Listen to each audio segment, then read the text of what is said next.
Bapak Ibu Saudara sekalian, hari ini kita bersyukur pada Tuhan karena kita masih diperkenan untuk menghayati kebaikan Tuhan dalam hidup kita. Nah saudara, penyaliban Tuhan Yesus kembali mengingatkan kita bahwa Yesus Kristus adalah anak Allah yang maha tinggi, yang mulia, tetapi dia mengosongkan dirinya. Makanya saudara, dalam Filipi pasal 2, Rasul Paulus mengajarkan kepada jemaat di Filipi dan kepada kita semuanya, supaya kita memiliki hati dan perasaan yang terdapat juga dalam Kristus Yesus. Yaitu hati dan perasaan yang terdapat juga dalam Kristus Yesus.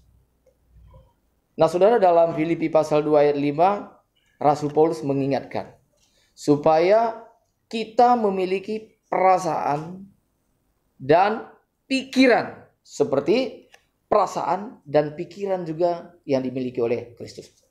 Saudara, perasaan yang bagaimana, pikiran yang bagaimana yang ada dalam Kristus itu, saudara? Pikiran Kristus itu seperti apa? Perasaan Kristus itu seperti apa? Nah, itu dikatakan oleh Rasul Paulus dalam ayat 6 Filipi pasal 2. Dikatakan oleh Rasul Paulus, yang walaupun dalam rupa Allah, tapi tidak menganggap keserupaan dengan Allah itu sebagai milik yang harus dipertahankan. Terjemahan lainnya saudara, dipertahankan itu artinya dicengkram. Bahkan ada terjemahan yang lebih ekstrim lagi, yaitu dirampas. Jadi Kristus menyadari bahwa keserupaan dengan Allah itu bukanlah dia melepaskan haknya. Saudara, yang walaupun dalam rupa Allah, artinya Kristus memiliki sifat ilahi. Kristus adalah anak Allah. Sebagai anak Allah saudara, maka Kristus itu begitu mulia, begitu agung. Saudara, di sorga Tuhan Yesus disembah siang dan malam, ditinggikan, dihormati, diagungkan. Saudara yang dikasihi oleh Tuhan, tetapi ketika Kristus turun ke bumi ini, mulai dari kelahirannya sampai kepada kematiannya, itu penuh dengan penderitaan, kehinaan. Tuhan Yesus seharusnya dipuji dan dimuliakan. Tuhan Yesus seharusnya ditinggikan. Tuhan Yesus seharusnya diberi hormat. Tuhan Yesus seharusnya dihargai. Tetapi saudara, kita melihat dalam kebenaran Alkitab, maka selama umur Tuhan Yesus, mulai dari kandungan saudara, bahkan dari kandungan Tuhan Yesus sudah mengalami penderitaan. Dari kandungan sudah harus mengungsi. Lalu saudara, waktu lahir di bawah ancaman Raja Herodes, pembunuhan bayi besar-besaran, di bawah ancaman, harus mengungsi. Saudara, Alkitab mengatakan bahwa hidup Tuhan Yesus itu sangat akrab, sangat dekat dengan penderitaan. Sangat dekat dengan penderitaan. Hidup Tuhan Yesus itu diwarnai dengan penderitaan. Nah, Tuhan Yesus seharusnya dipuji, dimuliakan.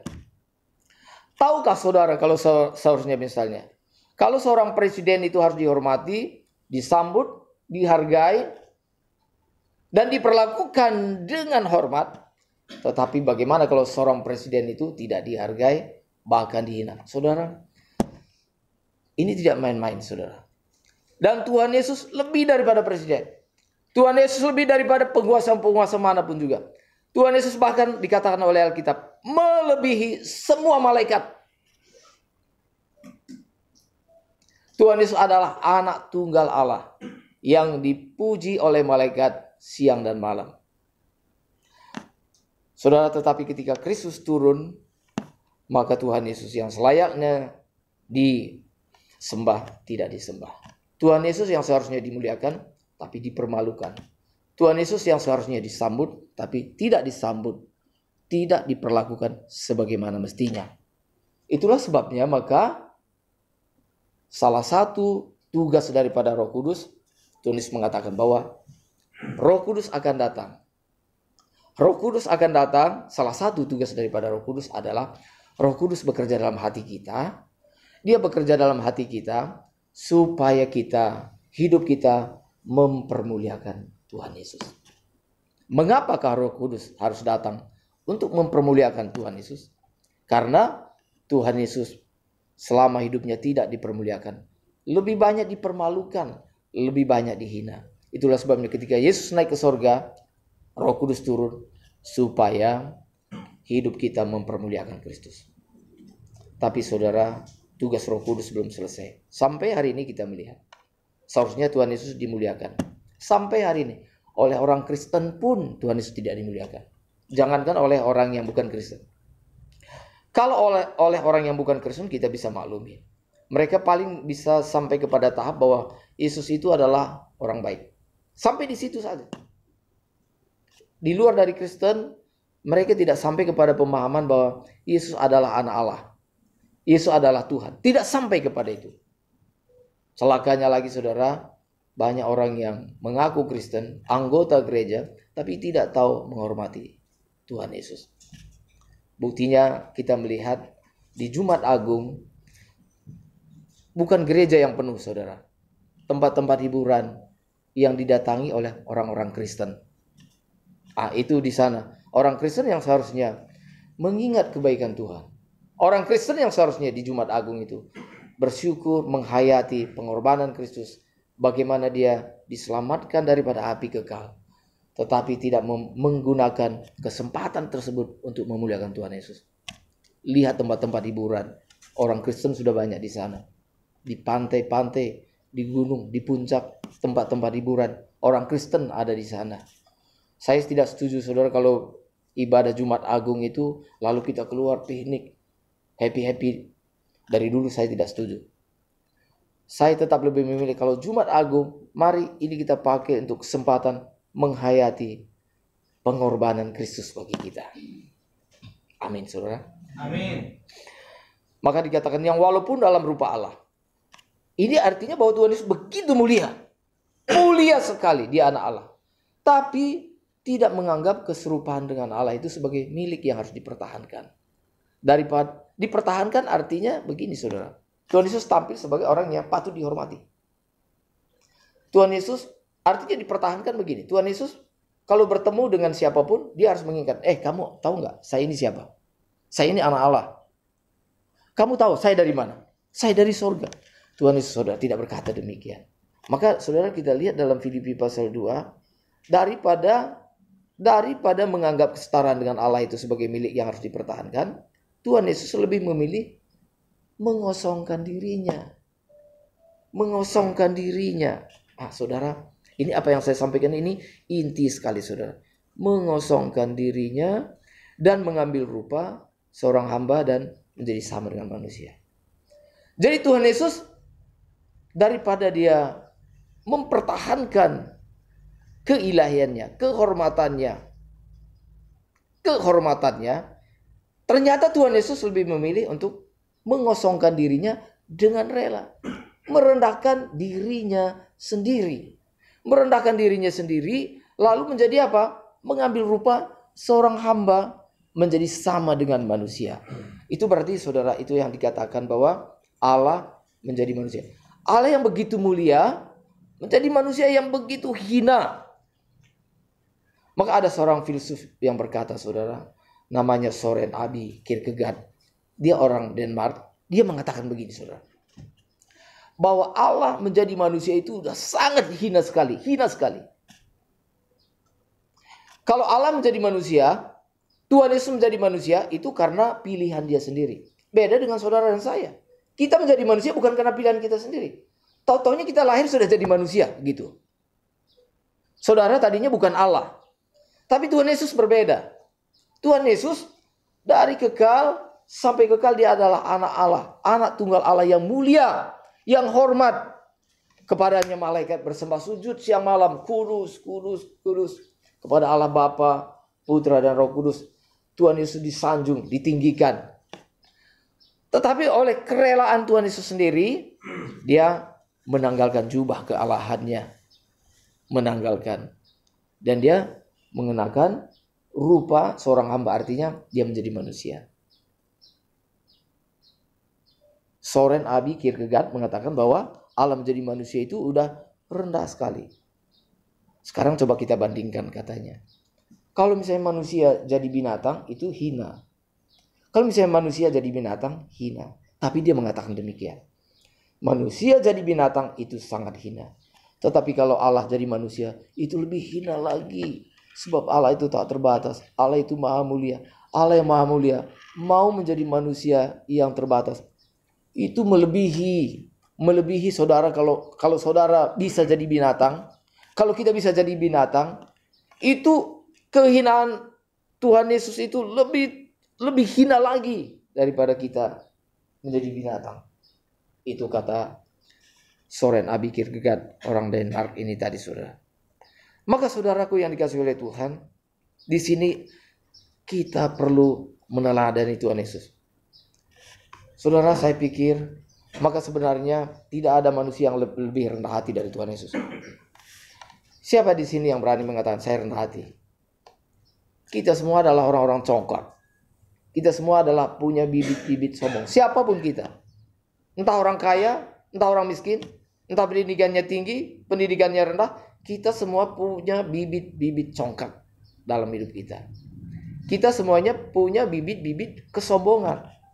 Di mana kita mempertahankan apa yang kita pikir itu adalah milik saya. Tetapi Tuhan Yesus, saudara, belajar untuk mengosongkan dirinya. Itu berarti bahwa Tuhan Yesus sebenarnya dia memiliki hak untuk dihormati, tetapi dia melepaskan haknya. Hak untuk dihormati, hak untuk dihargai. Saudara,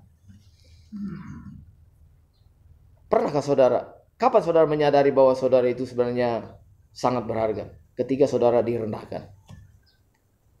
Setiap kita pernah merasa direndahkan, saudara. Setiap kita pernah punya pengalaman merasa kurang diterima. Betul nggak kira-kira, saudara? Kurang dihargai, kurang disambut, kurang diterima. Hal ini juga tentunya juga ada pada saya. Ini juga menjadi pergumulan saya. Sebagai pendeta kan biasanya juga, pendeta itu pada umumnya dihormati, saudara. Dihormati. Kalau saya di tempat lain mungkin saya lebih dihormati daripada di tempat saya sendiri. Di sini saya kurang dihormati, saudara. Disapa pun mungkin tidak, gitu ya. Tapi kalau di tempat lain mungkin saya lebih dihormati. Pak Pendeta, mari disambut. Itu bisa jadi itu bisa jadi itu bisa membuat saya juga jadi lupa gitu. Oh saya orang penting, gitu ya. Enggak pendeta, enggak apapun juga. Pendeta harusnya rendah hati, saudara. Tapi siapapun kita, entah kita pendeta, entah apapun pekerjaan kita, saudara, ternyata kita harus belajar kepada Tuhan Yesus Kristus. Mungkin saudara merasa bahwa saudara sudah sangat rendah hati. Saudara berpikir bahwa saudara sudah sangat-sangat rendah hati. Karena saudara membandingkannya dengan orang sombong. Dibanding dengan orang sana, saya sudah lebih rendah hati. Mungkin ada yang saudara anggap di keluarga saudara, mungkin orang ini congkak nih. Saya udah rendah hati. Tetapi saudara, kita harus bercermin kepada Tuhan Yesus Kristus. Tuhan Yesus Kristus yang adalah anak Allah yang tunggal, yang maha mulia, yang disembah sujud, yang dihormati, yang ditinggikan. Dia menanggalkan kealahannya. Dia mengosongkan dirinya dan dia menjadi manusia. Lalu manusianya manusia yang bagaimana? Kalau Tuhan Yesus menjadi manusia, tentunya kita berharap Tuhan Yesus itu menjadi seorang yang berwibawa. Seperti pangeran yang disambut. Tapi Alkitab mengatakan bahwa Tuhan Yesus menjadi manusia yang paling rendah derajatnya, yaitu menjadi hamba, pelayan.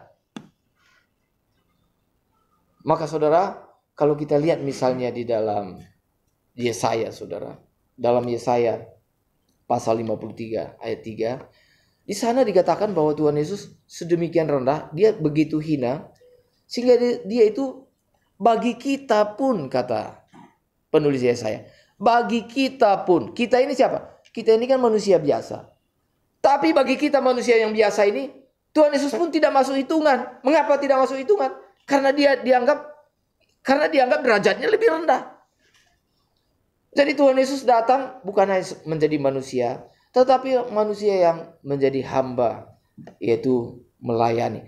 Saudara, di sini kita melihat bahwa Tuhan Yesus belajar betul-betul melepaskan haknya. Ketika Tuhan Yesus meninggalkan sorga, saudara, berarti yang ditinggalkan apa? Salah satu adalah kenyamanan, saudara. Saudara percaya bahwa sorga itu jauh lebih nyaman daripada dunia ini? Ya, saudara, itu yang kita rindukan. Tuhan Yesus tahu keindahan sorga itu seperti apa. Kalau kita kan belum ke sana. Tuhan Yesus tahu keindahan sorga itu seperti apa, saudaraku. Begitu indah, mulia, tapi itu pun rela ditinggalkan. Apakah saudara juga mengikut Tuhan, bersedia mengikut Tuhan, bersedia juga meninggalkan kenyamanan saudara? Yang kita tinggalkan kenyamanan kita kecil. Paling kenyamanan tidur karena ibadah. Itu tok. Kenyamanan tidur. Itu pun kita bisa marah besar. Ada orang kalau lagi tidur dibangunin untuk ibadah, bisa marah besar. Kenapa? Dia mempertahankan haknya. Ini hak saya untuk tidur. Saya berhak untuk istirahat. Jangan ganggu saya. Saudaraku yang dikasihi oleh Tuhan Yesus. Tuhan Yesus meninggalkan kenyamanan yang di atas segala kenyamanan. Tidak ada tempat yang lebih nyaman daripada surga. Tapi karena Tuhan Yesus begitu mencintai saudara dan saya. Karena Tuhan Yesus begitu taat kepada Bapa di surga. Maka Tuhan Yesus pun bersedia meninggalkan kenyamanannya, saudara. Salah satu ciri orang Kristen yang mencintai Tuhan adalah bersedia meninggalkan kenyamanan. Halo, hari ini kenyamanan apa yang saudara sudah tinggalkan karena saudara mengikut Tuhan? Kenyamanan apa? Kenyamanan apa yang sudah kita tinggalkan, saudara? Masih terlalu sedikit. Saya nggak usah menuntut saudara. Saya menuntut saudara. Kenyamanan apa sih yang saya tinggalkan? Nggak ada nilainya. Tidak ada nilainya. Tapi saudara, Tuhan Yesus meninggalkan kenyamanan surga. Salah satu kalau kita mau mencintai Tuhan adalah bersedia meninggalkan kenyamanan. Hak untuk nyaman. Itulah sebabnya saudara, kalau kita mencintai Tuhan, setiap pagi kita menyiapkan waktu kita untuk bertemu dengan Tuhan. Setiap pagi Bapak rohani kita, Bapak Pendeta Dr. Erastus Sabdono mengajak kita semua berdoa. Saya nggak tahu apakah saudara memanfaatkan atau tidak. Tapi saya dengan istri, kita sudah komit bahwa kita bersedia untuk meninggalkan kenyamanan tidur kita. Jam 4, jam 5 itu kenikmatan tidur itu boleh dikatakan puncak-puncak. Kalau saudara misalnya mendengar sesuatu, kalau jam 4 atau jam 5, itu rasanya nyaman sekali gitu ya. Itu pergumulan kita antara tarik selimut atau membuang selimut. Kalau kita mencari kenyamanan diri kita sendiri, kita tarik selimut dan meneruskan tidur kita sampai siang. Tapi kalau kita belajar untuk meninggalkan kenyamanan kita, Tuhan, aku mengasihi Engkau, aku mencintai Engkau. Kita melepaskan selimut itu, saudara. Saudara, beberapa kali juga, saudara, saya bersyukur di sini ada rekan saya hambanya, Bapak Ridwan Bangun. Ini salah satu juga yang memberi support kepada semangat buat saya. Bagaimana beliau juga sungguh-sungguh mencari Tuhan. Beliau ini kan pelayanan di Medan. Buka pelayanan di Medan. Persekutuan Sinergos di Medan. Itu saudara ya. Tapi sekali-sekali juga datang ke Tangerang. Setiap kali ke Tangerang, selalu beliau mengajak saya untuk doa pagi bersama dengan Pak Erastus. Setiap hari Sabtu saudara di GSKI Kebun Jeruk. Ya, di mana saudara Jaya juga saya perhatikan beberapa kali ke sana. Di sana doa paginya jam berapa? Jam 5 pagi. Supaya di sana tidak telat, kita berangkat dari sini jam berapa, saudara? Berarti kita harus bangun jam 3 lewat sedikit. Kalau jam 4 udah telat. Ya. Jadi saya biasanya kalau dengan hambanya Pak Ridwan Bangun, kita janjian misalnya entah di Islamik. Di situ saya paling telat udah 4:30 gitu ya. Berarti dari rumah itu paling telat 3:30 udah bangun. Ya. Karena biasanya malam sudah mandi, biasanya pagi-pagi mungkin memang tidak mandi, cuci muka saja. Tapi Kalau orang yang tidak mengenal Tuhan, orang berpikir, kerjaan apaan ini? Apa ini enggak pekerjaan sia-sia? Ngapain ke sana? Untuk apa? Untuk berdoa. Gitu saudara. Ya, beberapa kali juga dengan saudara Yopi, dengan yang lain saudara. Nah, jadi sekali-sekali kita bukan hanya doa online saja saudara, jam 5. Jam 5 pun kadang-kadang itu suatu pergumulan. Tapi kadang-kadang kita mau lebih lagi saudara. Jam 3 kita sudah bangun. Itu apa? Cari Tuhan. Banyak orang mengatakan, ngapain sih bangun jam 3? Belum lagi ada orang mengatakan, kenapa sih bangun jam 3? Ada apa sih? Ada apa gitu ya. Belum lagi ada orang mengatakan, aduh saya kalau jam 5 nggak bisa bangun. Nggak bisa bangun. Oke. Tapi kalau misalnya ada bola, jam 3 bisa bangun nggak? Jam 3 bangun pasti. Kalau ada bisnis yang mau dikerjakan, yang menguntungkan saudara, rela bangun jam 2 atau jam 3 juga. Betul nggak saudaraku? Jam 2, jam 3. Mengapa untuk Tuhan kita tidak rela bangun jam 5? Itu artinya bahwa bagi kita, Tuhan itu tidak berharga. Tuhan itu tidak penting. Apapun jawabannya, sesungguhnya kalau kita tidak menjadikan Tuhan itu yang penting dalam hidup kita, sebenarnya kita tidak layak disebut sebagai anak Allah. Kita layak disebut sebagai anak Allah kalau kita menjadikan Allah itu sebagai pribadi yang paling penting dalam hidup kita. Amin saudara. Yuk, salah satu kita mau mulai melangkah saudara. Maka dikatakan di sini, dalam keadaannya sebagai manusia, Tuhan Yesus telah merendahkan dirinya dan taat. Dia bukan hanya menjadi hamba, tapi dia telah merendahkan dirinya. Saudara, kalau hari ini kita misalnya mari kita belajar bersama-sama ya saudara ya. Seringkali kita merasa bahwa orang merendahkan diri kita bisa nggak tidur ya. Kita merasa, waduh, kok saya direndahkan? Dia belum tahu siapa saya gitu ya. Jangankan kamu belum tahu siapa. Saya sendiri pun belum tahu siapa saya, kira-kira begitu. Saudara, seringkali kita begitu mencintai diri kita. Kita menganggap diri kita begitu penting. Sehingga orang itu harus menghargai kita, menyambut kita gitu ya. Tapi, saudaraku yang dikasihi oleh Tuhan, kadang-kadang Tuhan izinkan kita, di mana kita bertemu dengan orang-orang yang memang kurang menghargai kita. Bagaimana seharusnya sikap kita? Ini tidak mudah saudara. Tidak mudah. Sebagai hamba Tuhan saya mengatakan begini saudara. Dari diri kita, mari kita belajar menghargai setiap orang. Amin. Kita menghargai setiap orang. Kita harus keras dengan diri kita untuk menghargai setiap orang. Tetapi kalau orang lain kurang menghargai diri kita, mari kita belajar lunak kepada orang lain. Kalau orang lain kurang menghargai kita belajar mengerti mereka. Lama-lama saudara, hati dan perasaan Kristus ini akan semakin merembesi hati kita. Merembesi hati kita. Mulai dari kehidupan kita, mulai dalam rumah tangga kita saudara. Rumah tangga kita. Misalnya gini, seorang suami misalnya, dia merasa berhak untuk dilayani, dihargai oleh istri. Kalau misalnya kurang dihargai, seorang suami itu bisa apa saudara? Bisa marah dan dia merasa dirinya tidak berarti. Sebenarnya saudara, salah satu pergumulan seorang pria adalah pria itu punya harga diri yang tinggi ternyata. Maka pria itu salah satu kebutuhan pria adalah pria itu butuh dihormati.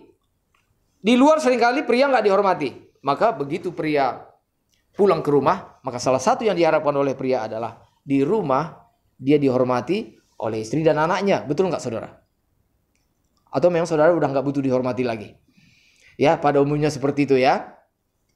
Dihormati.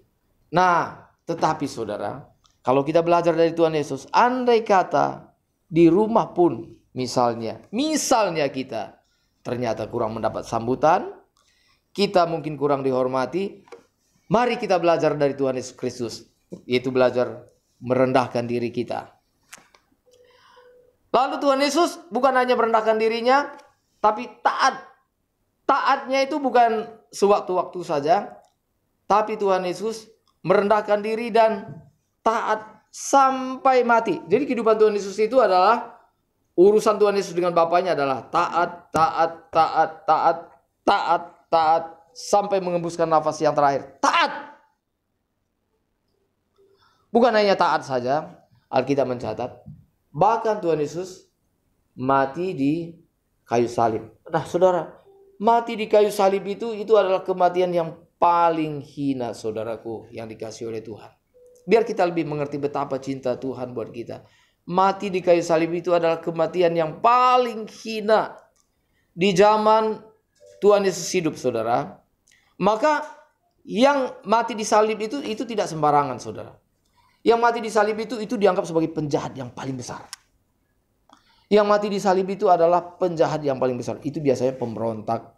Bukan membunuh 1-2 orang. Itu bisa mungkin dia bunuh banyak orang baru. Atau dia pemberontak kepada pemerintah. Nah, seperti ini. Yang orang seperti inilah yang seharusnya disalib. Kalau misalnya kesalahan-kesalahan biasa, tidak, saudara. Tapi Tuhan Yesus ketika diadili oleh Pilatus, maka Pilatus pun heran. Dia tidak menemukan kesalahan apa yang ada pada Tuhan Yesus. Maka Pilatus berkata, aku tidak menemukan kesalahan apapun pada orang ini yang membuat dia layak untuk dihukum mati. Tapi orang banyak mengatakan, salibkan dia. Salibkan dia. Nah, saudara, maka menurut Alkitab, saudara, kalau saudara baca dalam kitab Galatia, maka dikatakan di dalam Galatia itu bahwa terkutuklah orang yang digantung di kayu salib. Orang yang digantung di kayu salib itu adalah orang yang dikutuk oleh Tuhan. Itu adalah orang yang dibuang oleh Tuhan. Itu orang yang sudah kena laknat daripada Tuhan. Itulah orang yang digantung di kayu salib. Dan kematian Tuhan Yesus bukanlah kematian yang terhormat secara manusia, tetapi kematian yang paling hina, saudaraku yang dikasihi oleh Tuhan, yaitu dengan penyaliban. Maka Tuhan Yesus ketika disalibkan, saudara, Tuhan Yesus disalibkan bersama penjahat-penjahat. Bersama 2 penjahat. Dan Tuhan Yesus ditaruh di tengah. Di tengah. Kiri kanan penjahat. Mengapa Tuhan Yesus ditaruh di tengah? Karena Tuhan Yesus dicap sebagai orang yang paling jahat dari antara penjahat ini tadi. Saudara, ini sudah tidak kira-kira lagi, saudara. Tuhan Yesus yang sedemikian agung dan mulia, saudara. Tuhan Yesus direndahkan. Kematiannya pun dipermalukan, dipertontonkan kepada banyak orang, saudara. Kalau saudara punya anak satu-satunya laki-laki, dan kematiannya dipertontonkan kepada banyak orang, saya tidak dapat bayangkan kehancuran hati seorang ayah seperti apa. Saudara, kita sangat sedikit sekali menghayati bagaimana hancur hati Bapa di surga melihat putra tunggalnya, anak kesayangannya, anak yang sangat-sangat dicintai. Ketika beberapa kali Allah berkata, inilah anak yang kukasihi, kepadanya lah aku berkenan. Kalau saudara punya anak yang sangat saudara kasihi, belum lagi karakternya baik, saudara mengatakan, ini anak saya luar biasa, berkenan kepadanya. Tapi kematiannya seperti itu, dipertontonkan kepada orang banyak, dihina sedemikian, saudara. Maka saudara, ini adalah satu hal yang sulit kita mengerti, saudara. Sulit kita mengerti. Maka sebenarnya tidak ada dosa yang lebih besar selain daripada dosa membunuh anak Allah sendiri. Maka dosa yang terbesar adalah membunuh anak Allah sendiri. Saudara, kalau saudara punya majikan, mungkin kesalahan apapun bisa saudara maafkan. Tapi kalau saudara membunuh anak majikan saudara, gak ada maaf. Maka dosa manusia itu sudah sampai kepada puncaknya, saudara. Yaitu kita semuanya. Kita membunuh anak tunggal Allah, saudara. Nah, saudara yang dikasihi oleh Tuhan, maka dikatakan selanjutnya, karena Tuhan Yesus begitu merendahkan dirinya. Tuhan Yesus begitu merendahkan dirinya. Maka ayat 9 dikatakan oleh Filipi itu tadi, ada satu hal yang luar biasa. Maka dikatakan, itulah sebabnya. Sebab apa? Karena Tuhan Yesus begitu merendahkan diri, maka dikatakan, itulah sebabnya maka Allah sangat meninggikan dia. Bukan hanya sekadar meninggikan, tapi sangat meninggikan dia. Sangat meninggikan dia. Artinya dikembalikan kepada posisinya yang semula. Sebagai pribadi yang penuh dengan kemuliaan. Itulah sebabnya maka Allah sangat meninggikan dia. Benar sekali kata Alkitab, saudara. Orang yang meninggikan diri akan direndahkan oleh Tuhan. Orang yang merendahkan diri akan ditinggikan oleh Tuhan. Saudara, hari ini pilih apa, saudara? Apakah kalau kita tahu bahwa kalau kita meninggikan diri, pasti kita direndahkan oleh Tuhan. Dan kalau kita merendahkan diri, kita akan ditinggikan oleh Tuhan. Apakah suatu saat nanti saudara dan saya akan ditinggikan atau direndahkan oleh Tuhan? Hari inilah penentuannya. Kalau hari-hari kita meninggikan diri kita, menganggap diri kita paling penting dalam hidup kita, Tuhan tidak penting. Kita hanya memikirkan diri kita sendiri, kenyamanan diri kita sendiri. Siap-siaplah ketika kita bertemu dengan Tuhan, kita direndahkan oleh Tuhan. Tetapi kalau kita merendahkan diri kita, kita menganggap bahwa Tuhan lebih utama. Bahkan bukan hanya Tuhan. Kita menganggap orang lain lebih utama daripada kita. Itu orang rendah hati. Menganggap orang lain lebih tinggi daripada kita. Itu orang rendah hati, saudara. Nah, orang seperti ini akan dimuliakan oleh Tuhan. Dan tidak ada orang yang lebih merendahkan diri selain daripada Tuhan Yesus. Tuhan Yesus sedemikian merendahkan diri. Begitu merendahkan diri. Maka karena Tuhan Yesus begitu merendahkan diri, maka itulah sebabnya maka Bapa di sorga sangat meninggikan dia dan mengaruniakan kepadanya apa? Nama di atas segala nama. Saudaraku yang dikasihi oleh Tuhan. Supaya dalam nama Yesus bertekuk lutut semua yang ada di langit, lalu apa? Di atas bumi dan di bawah bumi. Seluruh jagat ini, saudara, memuliakan Tuhan Yesus. Dan semua lidah mengaku bahwa Yesus adalah Tuhan. Tapi ada kelanjutannya, Yesus Kristus adalah Tuhan bagi kemuliaan Allah Bapa. Ketika Tuhan Yesus ditinggikan, saudara, maka Bapa di sorga dipermuliakan. Saudara, kalau hidup kita mempermuliakan Tuhan Yesus, maka sebenarnya kita juga mempermuliakan Bapa di sorga. Maka Tuhan Yesus mengatakan, sebab apa yang kau lakukan kepadaku, itulah yang kau lakukan kepada Bapa di sorga. Apa yang kita lakukan kepada Tuhan Yesus, seperti itulah perlakuan kita kepada Bapa di sorga. Nah, saudara yang dikasihi oleh Tuhan, selanjutnya yang ingin saya sampaikan, saudara, apa yang dilakukan oleh Tuhan Yesus kepada Bapa, yaitu taat. Dan saudara, lalu apa kaitan pengorbanan Kristus dengan diri kita? Nah, ini mari kita buka dalam Yesaya pasal 53. Apa kaitan pengorbanan Kristus dengan kita? Yesaya 53. Saya akan baca beberapa ayat buat kita semua, saudaraku yang dikasihi oleh Tuhan. Saya akan baca ayat 3 lalu nanti sampai dengan 5. Ada 3 ayat ini dari Yesaya pasal 53. Saudara, ayat 3 dikatakan di sana, ia, maksudnya ini sebenarnya hamba Allah, yaitu Tuhan Yesus. Ia dihina dan dihindari orang. Saudara, pernah saudara dihindari orang lain? Ini Tuhan Yesus, dihindari orang. Seorang yang penuh kesengsaraan dan yang biasa menderita kesakitan. Ia sangat dihina sehingga orang menutup mukanya terhadap dia. Dan bagi kita pun dia tidak masuk hitungan. Saudara, ini perlu kita hayati, saudara, bahwa Kristus yang begitu mulia menjadi orang yang sangat terhina sekali, saudara. Saudara, sehina-hina saudara dan saya, tidak ada kehinaan kita seperti yang dialami oleh Tuhan Yesus. Dikatakan bahwa Tuhan Yesus dia adalah penuh kesengsaraan dan biasa menderita kesakitan. Ayat 4, nah ini saudara, ayat 4 di sana dikatakan, tetapi sesungguhnya penyakit kitalah yang ditanggungnya dan kesengsaraan kita yang dipikulnya, padahal kita mengira dia kena tulah, dipukul dan ditindas Allah. Ayat 5 kita baca bersama-sama. 1, 2, 3. Tetapi dia tertikam oleh karena pemberontakan kita. Dia diremukkan oleh karena kejahatan kita. Ganjaran yang mendatangkan keselamatan bagi kita ditimpakan kepadanya. Dan oleh bilur-bilurnya kita menjadi sembuh.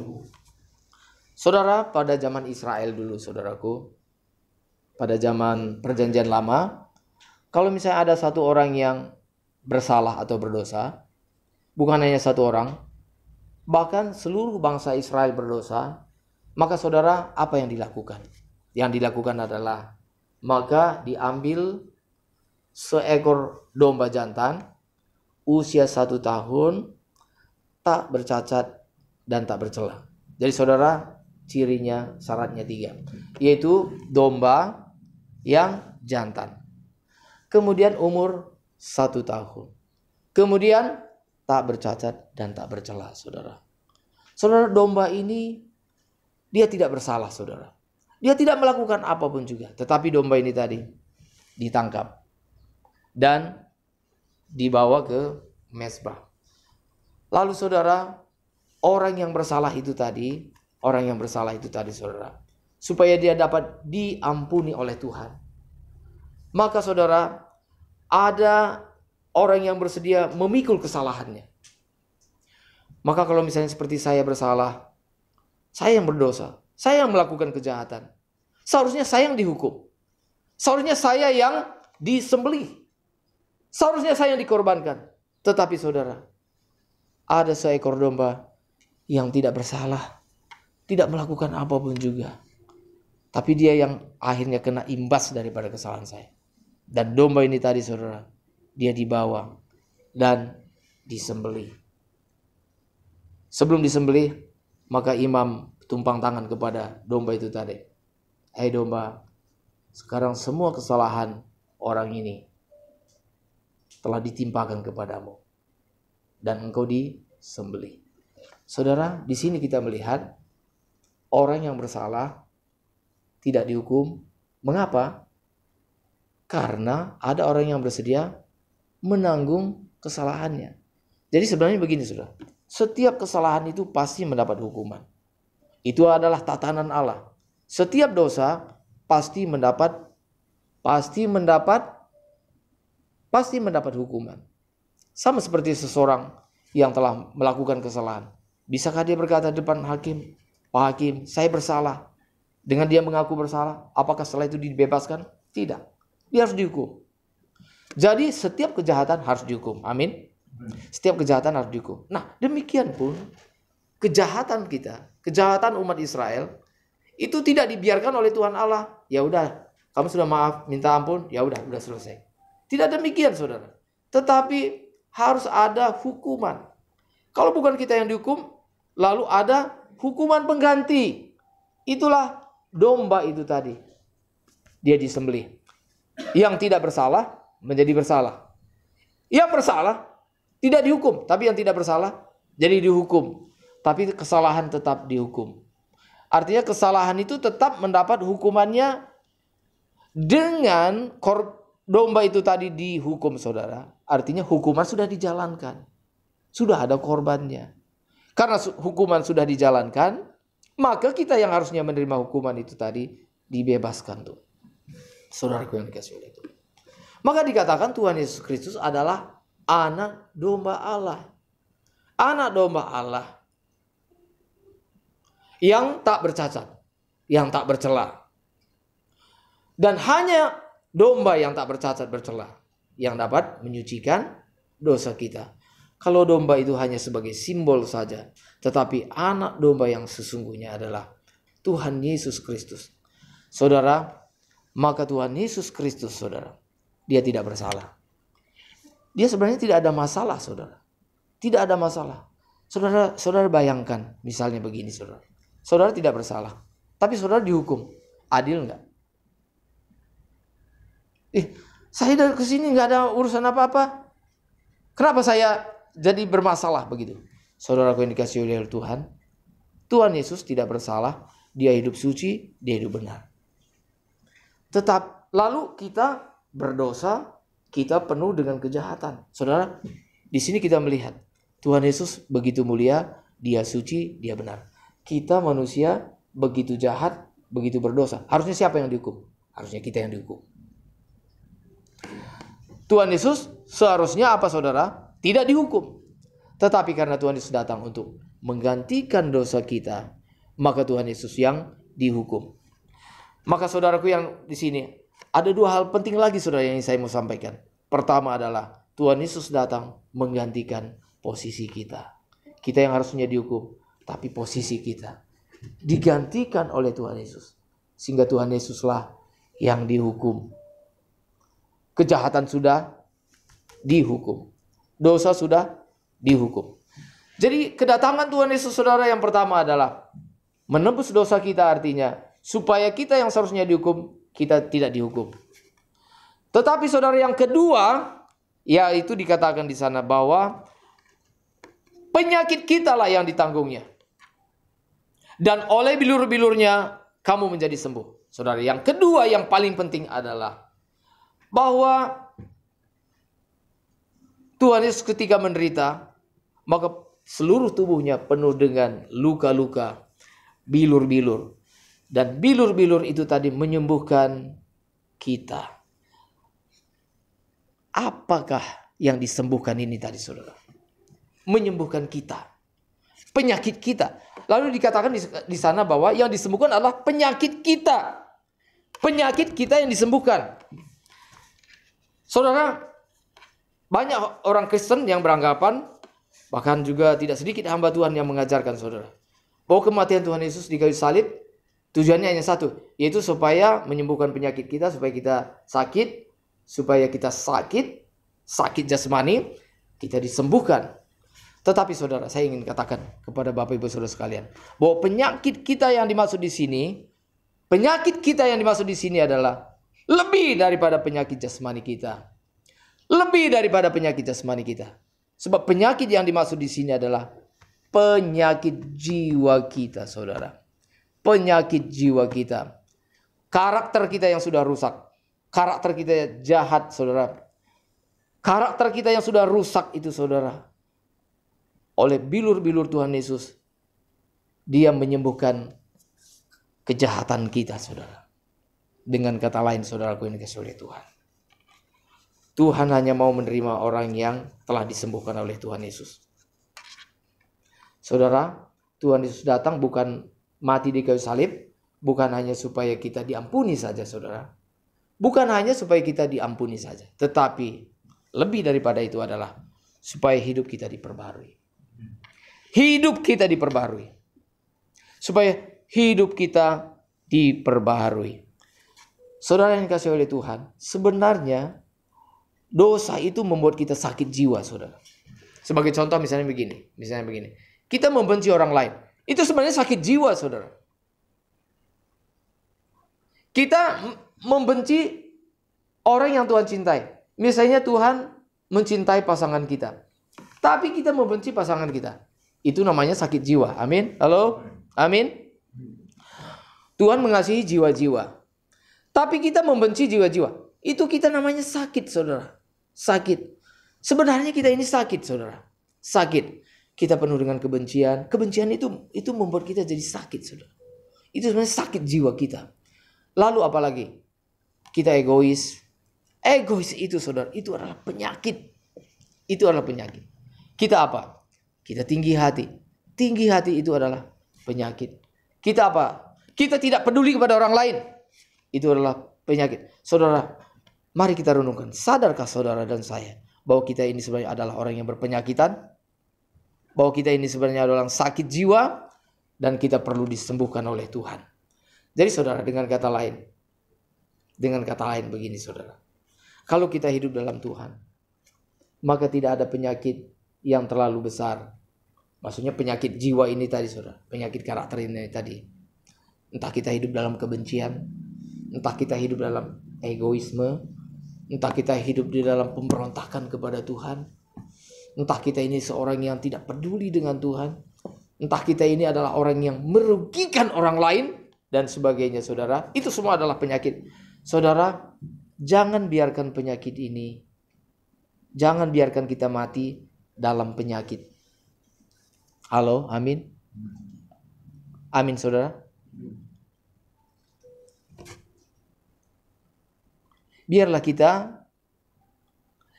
kita menjadi orang yang datang kepada Tuhan Yesus dan kita disembuhkan oleh bilur-bilur Tuhan Yesus. Jadi kematian Tuhan Yesus di kayu salib, saudara, bukan hanya secara status mengampuni kita, tetapi juga mengubahkan hidup kita. Jadi saudara, dalam gereja kita, saudara, kita berharap supaya di gereja ini, saudara, kita bukan hanya mendapat pemahaman saja, tetapi kita sungguh-sungguh mengalami pembaharuan daripada Tuhan, saudara. Saudara mau dibaharui oleh Tuhan? Halo? Saudara mau dibaharui oleh Tuhan? Saudara berurusan dengan Tuhan, biarlah kita sungguh-sungguh mengalami pembaharuan daripada Tuhan. Saudara, salah satu yang terakhir yang saya sampaikan, salah satu yang membuat saya bersemangat untuk mengikut Tuhan, saya melihat orang-orang di sekeliling saya atau orang-orang lain, ternyata hidup mereka bisa diubahkan. Itu baru membuat saya bergairah. Kalau misalnya setelah ikut Tuhan, lalu orang ini misalnya bisnisnya semakin diberkati, itu tidak membuat saya terlalu tergoda. Tidak membuat saya terlalu tergoda. Sebab kalau menjadi kaya, nggak berurusan dengan Tuhan juga, yang penting kita rajin bekerja, bisa jadi kaya. Tapi orang yang tadinya hidup dalam kejahatan, lalu menjadi orang yang baik, lalu menjadi orang yang benar. Nah saudara, baru saya sungguh-sungguh bersuka cita. Dan saya percaya saudara, Tuhan kita di sorga sebenarnya lebih tertarik mengubah hidup kita. Tuhan Yesus lebih tertarik memperbaharui karakter kita daripada memperbaharui lahiriah kita, saudara. Karena itu saudaraku yang dikasihi oleh Tuhan, kiranya kita menuntut diri kita lebih lagi. Kita harus keras terhadap diri kita. Kita harus menuntut diri kita berubah. Kita harus keras kepada diri kita. Ingat ini saudara. Kita harus semakin keras dengan diri kita, tapi kita semakin dapat lembut kepada orang lain. Jangan terbalik. Jangan kita keras menuntut orang lain untuk berubah. Kamu harus berubah. Tapi kita memaafkan diri kita sendiri. Kalau saya nggak berubah, ya nggak apa-apa. Mulai dari sekarang saudara, kita harus bersedia menuntut diri kita lebih keras. Siapa yang bersedia menuntut dirinya lebih keras lagi saudara? Amin. Kita menuntut diri kita lebih keras. Tuhan memberkati kita. Amin.